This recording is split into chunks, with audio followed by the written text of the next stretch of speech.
ጀማይካው ናይ ሮክ ሙዚቃ ደራፋይ ጊታርኛ ከምኡውን ኣደላው ሙዚቃ ሓደ ካብቲ ኣብ ናይ ሙዚቃ ዓለምና ብሓይሊ ግጥምታትን ትብዓትን ዝልለ እዩ ኣብ ከም በዓል ኖ ማን ኖ ክራይ ኣይ ካን ሲ ክሬል ዝኣመሰላ ደርፍታቱ ኣብ ዓለምና ካብቶም ዓብይ ጽልዋ ክሕድሩ ዝኽኣል እዩ በቲ ደገፍ ዘወይልስ ዝስማዕ ጉጅለ ባህሎ ገይሩ ኣብ ዝተፈላለዩ ሃገራት ዑደት ብምግባር ዓለም ለኸ ቃልሲ በጊሱ ጽልዋ ዘሕደረ ባህር ስነ ጥበባዊ ኣብ ርእሲ ትኒ ናይ ርዝነት ትሕዝቶ ሙዚቃታቱ ናይቲ ምንቅስቓስ ራስታፋሪ እምነት እውን ዓብይ ጽልዋ ዘርጊሕ እዩ እቲ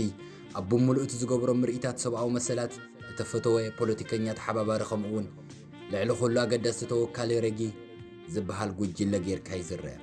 እዚ ድማ ብ1970ታት ኣብ መላእ ዓለም ከም ዘስፋሕፍሕ ዝገበረ እዩ እዚ ደጋል ፀጉሪ ጽሩይ ኣእምሮ ዝውንን ዝነበረ ንጉስ ጥበብ ብሙዚቃ ኣቢሉ መልእኽቲ ናይቲ ሎሚ እውን ዝውክሎ ዘሎ ልዕሊ ኩሉ ኣገዳሲ መለለያቱን ኣሃዛቱን ዘለዎ ራስታፋሪ ዘርጊሕ እዩ ገለ ካብተን ህቡባት ደርፍታቱን ንምጥቃስ ቡፋል ሶልደር ጌት ኣፕ ስታንድ ኣፕ ኣይ ሾት ዘ ሸርፍ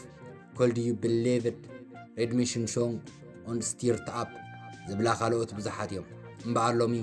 ገለ ካብ ኣነቃቃሕቲ ዝኾኑ ጥቕስታት ንጉስ ጥበብ ቦምባር ልጀባ ንብለኩም ኣብ ሙሉእ ህይወት ካእሱርካ ምዃን ኣብ ተሓርነት ንምርካብ ዝግበር ቃልሲ ሙማት ይሓይሽ ገንዘብ ኣሃዛት ድማ ይውዱን ሕጉስ ንኽትከውን ገንዘብ ኣብ ምድላይ እንተሃሊኻ ሓጎስ ንምግባር ትገብሮ ፃዕሪ ድማ መወዳእታ የብሉን ዝናብ ከም ትፈቱ ትዛረቡ ግን ከዓ ዝናብ ክዘንብ ከሎ ጽላል ትጥቀሙ ንፀሓይ ከም ተፍቅርዋ ትዛረቡ እንተኾነ ግን ፀሓይ ክትበርቕ ከላ ናብ ጽላል ትጎዩ ንንፋስ ከም ተፍቅርዎ ትዛረቡ እንተኾነ ግን ንፋስ ክነፍስ ከሎ መስኮት ገዛኹም ተዓጽዎ ስለዚ ከዓ ነፍቅረካ ኢና ክትብሉ ንኸለኹም ዝፈርሕ ኣዝዩ ዘደንቕ እንተኾይኑ ቀሊል ኣይኮነን ቀሊል እንተኾይኑ ኣዝዩ ዘደንቕ ኣይኮነን ዝግባእካ እንተኾይኑ ኣይክትሕለልን ኢኻ ተስፋ እንተቖሪፅካ ዋጋ ይክህልወካን እዩ ከም ሓቂ ግና ኩሉ ሰብ ክጎድኣካ እዩ ነቶም ብሰንኪ ከም ዝናትካ ፀገም ዝተሳቐዩ ከተዕልሎም ኣለካ ብወገን ጸለምቲ ኣይኮንኩን ኣብ ጎኒ ፃዓዱ እውን ኣይኮንኩን ኣነ ኣብ ጎኒ ሓደ ኣምላኽ ጥራየ ንህይወት ኣፍቅሮ ከምቲ ተፍቅሮ ህይወት ንምንባር ድማ ፃዓር ንህይወተይ ትፈርዳ ንስኻ መን ኢኻ ፍጹም ከም ዘይምዃነ ይፈልጥ እየ ኣነ እውን ብህይወት ኣይነብርን እየ ኣጻብዕትኻ ቅድሚ ናባይ ምምልካትካ ግን ኣዳውካ ጽሩይ ኣድየን ኣረጋግጽ